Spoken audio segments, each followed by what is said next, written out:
Wah, wah, wah, wah. Wah, wah, wah, wah, wah, wah, wah. Wah, wah, wah, wah, wah.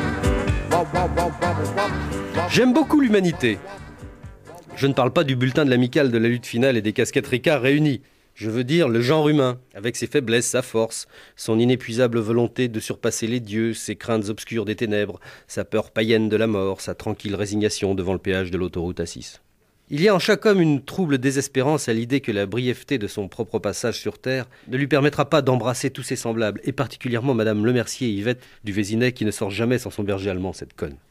C'est un crève-cœur que de ne pouvoir aimer tous les hommes.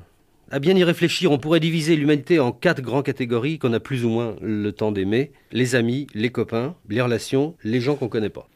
Les amis d'abord se comptent sur les doigts de la main du baron Empain, voire de Django Reinhardt pour les plus misanthropes. Les amis sont extrêmement rares et précieux. On peut faire du vélo avec eux, sans parler, pendant que le soir tombe négligemment sur les champs de blé, et on a même pas mal aux jambes dans les côtes. La caractéristique principale d'un ami est sa capacité à vous décevoir. Certes, on peut être légèrement déçu par la gauche ou les performances de l'AS Saint-Étienne, mais la déception profonde, la vraie, celle qui peut vous faire oublier le goût des grands Saint-Émilion, ne peut venir que d'un véritable ami. Par exemple, j'ai été déçu hier par mon ami Jean-Louis, qui est pourtant vraiment mon ami, puisque parfois nous ne nous parlons pas, même à pied, dans les sentiers de Picardie. Je venais de lui apprendre que j'avais acquis une petite chienne, une bergère. Allemande, certes, mais une bergère.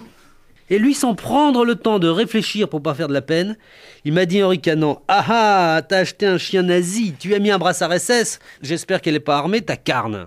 Méchanceté gratuite. Tu sais très bien que tu ne risques rien de cette petite boule de poil, tu n'es même pas juif. Tu sais très bien que la seule bête féroce, le seul des prédateurs, le seul tueur pour le plaisir, la seule nuisance à pattes se tient sur celle de derrière, afin d'avoir les mains libres pour y serrer son fouet à transformer les chiots en miliciens bavants. Me faire ça à moi, Jean-Louis, à moi qui suis ton ami, et qui te l'ai prouvé, puisqu'une fois au moins, je t'ai déçu moi-même. Ensuite, les copains. Alors les copains se comptent sur les doigts de la déesse Vishnu, qui pouvait faire la vaisselle en applaudissant le crépuscule. Ils déçoivent peu, car on en attend moins. Mais c'est quand même important qu'ils pensent aux saucissons quand le temps se remet au déjeuner sur l'herbe, et qu'ils viennent se serrer un peu pour faire chaud quand le petit chat est mort, ou pour faire des révérences à l'enfant nouveau. Les bons copains se comprennent à demi-mot, il règne entre eux une complicité de tireurs de sonnette qu'entretient parfois l'expérience du frisson. Les relations se comptent sur les doigts des cœurs de l'armée rouge, mais on sera bienvenu de n'entretenir que les bonnes, c'est-à-dire celles sur lesquelles on peut s'appuyer sans risquer de tomber par terre. Quand on n'a pas de glaïeul, certaines relations peuvent faire très très jolies dans les soirées mondaines, à condition qu'elles soient célèbres ou stigmatisées de la Légion d'honneur. Il suffit alors de les appeler Coco et de les embrasser gaiement, comme si on les aimait, et comme cela se fait dans mon milieu. Le commun ne manquera pas de s'esbaudir. Il arrive que certaines relations soient susceptibles de se muer en amitié, mais le temps n'a pas tout le temps de prendre à temps, le temps de nous laisser le temps de passer le temps. Parmi mes relations, je compte un ministre en fin d'exercice, qui m'a demandé un soir l'autorisation de s'asseoir à ma table dans un pince-fesses pompeux pour ne pas être assis à côté de Dalida. Je vous envoie l'adresse contre 12 timbres. Eh bien, ce ministre est devenu une relation, une camaraderie assez chaleureuse, encore qu'elle ne s'appuie que sur une prédilection commune, un peu futile pour la bonne chanson française.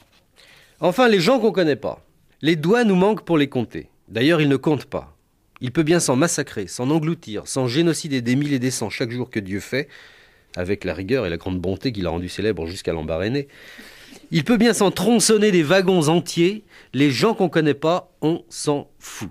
Tenez, le jour du récent tremblement de terre de Mexico, le gamin de mon charcutier s'est coupé un auriculaire en jouant avec la machine à jambon.